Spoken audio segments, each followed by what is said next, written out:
और न्यूज 18 अपने सामाजिक सरोकारों को निभाते हुए लगातार सुगम्य हक हर किसी का अभियान चला रहा है। इसी अभियान के तहत हमारी टीम अजमेर के कई सरकारी दफ्तरों तक पहुंची, जहां दिव्यांगजनों के लिए मौजूद व्यवस्थाओं की हकीकत हैरान करने वाली है। कई जगहों पर न तो रैंप है, न ही व्हील चेयर, और कई जगह तो दफ्तर तक पहुंचना भी एक चुनौती बन गया है। अजमेर से अशोक सिंह भाटी की ये रिपोर्ट देखिए।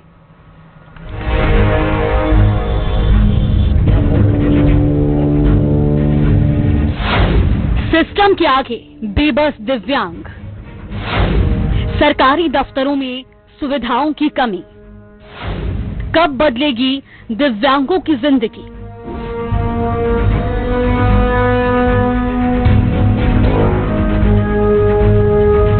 सरकार दिव्यांगजनों के लिए कई योजनाएं चला रही है, लेकिन इन योजनाओं का लाभ लेने के लिए उन्हें सबसे पहले सिस्टम से ही जूझना पड़ रहा है। अजमेर के कई सरकारी दफ्तरों में ना तो सही रैंप है, और जहां है वहां हालात जर्जर है। व्हील चेयर की सुविधा भी कई जगह नदारद है। अलग अलग ऑफिस में पहुंचे हैं। एडीएम सिटी कार्यालय की बात करें तो यहाँ पर जो है सीढ़ियां बनी हुई है, दूसरी तरफ रैंप जरूर बनाया हुआ है, लेकिन उसकी स्थिति जो है आपको मैं दिखाना चाहूंगा। ये रैंप है, यहाँ से जो है अगर दिव्यांग चढ़े तो वो खुद भी वापस गिर सकता है। तो ऐसे में कई बार जो है दिव्यांग अपनी अपनी शिकायत लेकर यहाँ पहुंचते हैं, लेकिन वो ऊपर नहीं जा पाते, ना ही अंदर से कोई बाहर उनको सुनवाई करने आते हैं। दिव्यांगों का कहना है कि कई दफ्तर पहली मंजिल पर बने हुए हैं और जहां पहुंचना उनके लिए किसी चुनौती से कम नहीं। गर्मी के मौसम में पानी तक की सुविधा नहीं मिलती और बार बार चक्कर लगाने पड़ते हैं। जगह जगह मैं देखता हूँ कि रैंप है तो वहाँ पर उनको चढ़ने के लिए, सहारे के लिए स्टील की किसी तरह भी कोई सुविधा नहीं है। दूसरी बात, मेरा सरकार से या उन विभागों से अनुरोध है कि सबसे पहले दिव्यांगता को प्राथमिकता दी जाए, जिससे उनकी जो समस्या है उनका समाधान वो कर सके। ये एक और ऑफिस है जहाँ पर जो ट्रेजरी इसको कहा जाता है, जहाँ पर काफी समस्याएं जो है दिव्यांगों को हो चाहे किसी को भी हो, वो यहाँ पर आते हैं। लेकिन उनके लिए ये आपको दिखाऊं, रैंप बनाया हुआ है, रैंप के बाहर ही गाड़ी खड़ी कर दी गई है। अब कैसे तो यहाँ से जो है दिव्यांग जाएगा, मैं मुश्किल जो सामान्य आदमी होता है वो सामान्य आदमी भी इस रैंप से नहीं जा सकता। तो दिव्यांग के जाने के लिए काफी जो है कड़ी मुश्किल यहाँ पर हो सकती है। आप देखेंगे रास्ते में गंदगी है काफी। सिर्फ सुविधाओं की कमी ही नहीं, बल्कि जागरूकता का अभाव भी बड़ी समस्या है। कहीं दिव्यांगजन योजनाओं के बारे में जानते ही नहीं, और जो जानते हैं उन्हें प्रक्रिया में उलझा दिया जाता है। 3 महीने से पेंशन बंद होने से परेशान सीमा रणावत की कहानी सिस्टम की सच्चाई बयां करती है। दिव्यांग सीमा को कलेक्ट्रेट से लेकर एसडीएम कार्यालय तक हर जगह सिर्फ आश्वासन मिला, पेंशन बंद, राशन कार्ड भी नहीं, और हर बार नए कागजों की मांग हुई। अभी मेरा राशन कार्ड भी चालू नहीं है, ये इतना पैसे दिए, सब जगह दिए, और राशन कार्ड वाले बोला, वो बोले वहाँ जाओ, वो बोले वहाँ जाओ, कोई बोले नगर निगम जाओ, कोई बोले कलेक्ट्रेट जाओ। तो हम तो सर कमा के खाते हैं, हमें सरकार से कोई सुविधा उपलब्ध नहीं है, और झाड़ू पोछे करती हूँ, सब चीज रही। दिव्यांग रूप सिंह रावत बताते हैं कि उन्हें योजनाओं का लाभ तो मिल रहा है, लेकिन दफ्तरों और बैंकों में पहुंचना आज भी मुश्किल है। कई बार वाहन अंदर तक नहीं जा पाता, और गर्मी में पैदल चलना उनके लिए बेहद मुश्किल हो जाता है। जी, सरकार की सुविधा हमको मिल रही है, और यही है कि अभी देखो 42 डिग्री के तापमान में मैं जो बैंक आया हूँ, तो यहाँ पर बैंक में तो बहुत ज्यादा दिक्कत है। ना हमारे लिए कोई रैंप की सुविधा है, बाहर गाड़ियां खड़ी रहती है, हाथ पैर हमारे गरम गरम चलने लग जाते हैं। सरकारी कार्यालय के अंदर जो रैंप बने हुए हैं उनको चढ़ने के लिए, उनकी सुविधा के लिए, तो वहाँ लोग 2 व्हीलर खड़े कर देते हैं, और कई तरीके की कोई 4 व्हीलर को सामने लगा देता है, तो उससे भी बेचारे को उनको बहुत दुविधाएं होती है। अगर बात अजमेर बस स्टैंड की करें तो यहाँ भी हालात ज्यादा बेहतर नहीं है। न व्हील चेयर है और न ही रैंप, और भीड़ के बीच दिव्यांगों को भारी परेशानी का सामना करना पड़ता है। अजमेर के केंद्रीय बस स्टैंड पर मौजूद हूँ। ये बस स्टैंड है जहाँ पर बड़ी संख्या में लोग आते हैं, इसके साथ ही भीड़ भी यहाँ आती है, साथ ही बुजुर्ग भी आते हैं, दिव्यांग भी यहाँ आते हैं। लेकिन दिव्यांगों के लिए न तो रैंप बनाए हुए हैं, बसों में चढ़ने के लिए किसी तरह की व्हीलचेयर की यहाँ कोई व्यवस्था नहीं है। सबको अपने हिसाब से चढ़ना होता है, भले वो कोई भी हो, दिव्यांग हो, बुजुर्ग हो। अगर उनके साथ वाले हैं तो उन्हें चढ़ा देंगे, अन्यथा उनको खुद को कोई या तो कोई सहायता कर दे उसके माध्यम से चढ़ सकते हैं।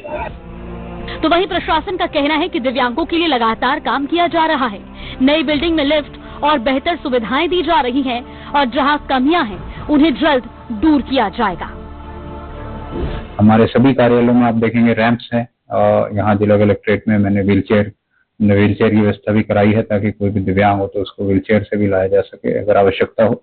इसके साथ ही जो नए कार्यालय बन रहे हैं, जो भी कलेक्ट्रेट की भी नई बिल्डिंग बन रही है, उसमें भी लिफ्ट का पूरा प्रोविजन है और पूरा दिव्यांग फ्रेंडली जो है उसको बनाया गया है।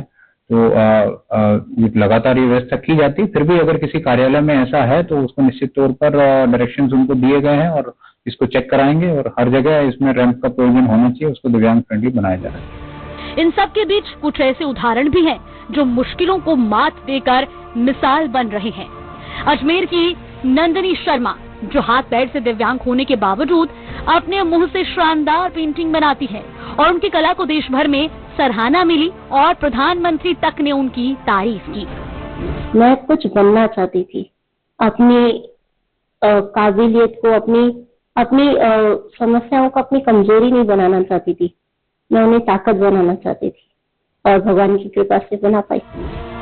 योजनाएं हैं, इरादे भी हैं, लेकिन जरूरत है जमीनी स्तर पर बदलाव की ताकि दिव्यांगों को अपने हक के लिए संघर्ष न करना पड़े बल्कि उन्हें सम्मान और सुविधा दोनों मिल सके। न्यूज़ 18 के लिए अशोक भाटी की रिपोर्ट।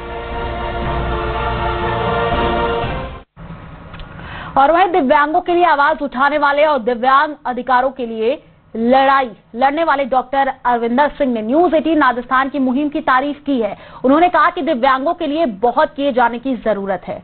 देखिए, सुगम्यता हक हर किसी का, ये कैंपेन है न्यूज़ 18 और पेनेशिया डिसेबिलिटी राइट्स एक्टिविस्ट की, और मैं हूं डॉक्टर अरविंदर, डायरेक्टर अर्थ डायग्नोस्टिक ग्रुप।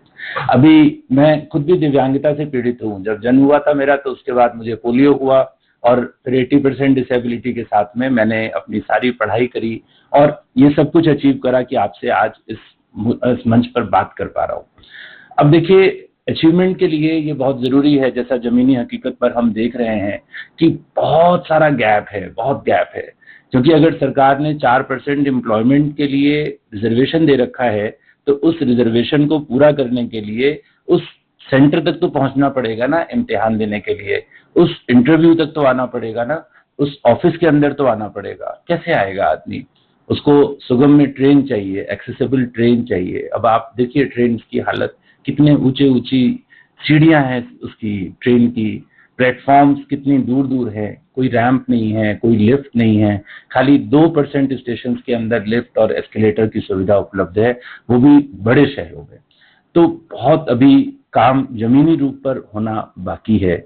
बसेस की हालत देखिए तो नॉर्मल आदमी को इतने धक्के लगते हैं, बेचारा दिव्यांग उसके अंदर कैसे जाएगा। स्कूल्स के अंदर जाके देख लीजिए तो दिव्यांगों के पढ़ाने के लिए प्रॉपर सुविधाएं नहीं है। जो लैब्स हैं वो फर्स्ट फ्लोर सेकंड फ्लोर पर है, तो एक बच्चा जो 10th और 12th पढ़ना चाह रहा है तो वो एक्सपेरिमेंट करने के लिए जो कि करिकुलम का पार्ट है वो कैसे जाएगा सेकंड फ्लोर पर, फर्स्ट फ्लोर पर, तो उनके एडमिशंस को डिनाई कर दिया जाता है। तो ये जो राइट्स हैं जो कि पार्लियामेंट के कानून के द्वारा बनाए गए rights of person with disability और सुप्रीम कोर्ट के कम से कम 15-20 डिसीजन आ चुके हैं कि इन अधिकारों को दीजिए। तो आपसे कोई व्यक्ति दया नहीं मांगता है, अपना कानूनन अधिकार मांग रहा है। तो मैं रिक्वेस्ट करूंगा सरकारी अधिकारियों से, सरकार से और समस्त जनप्रतिनिधियों से और जनता से भी कि इस कानूनी अधिकार के लिए आप प्लीज उनको हेल्प कराएं, उनका कानूनी अधिकार उनको सम्मान पूर्वक दे, मांगने से ना दे। और चलिए यार, एक छोटे से ब्रेक के लिए जल्द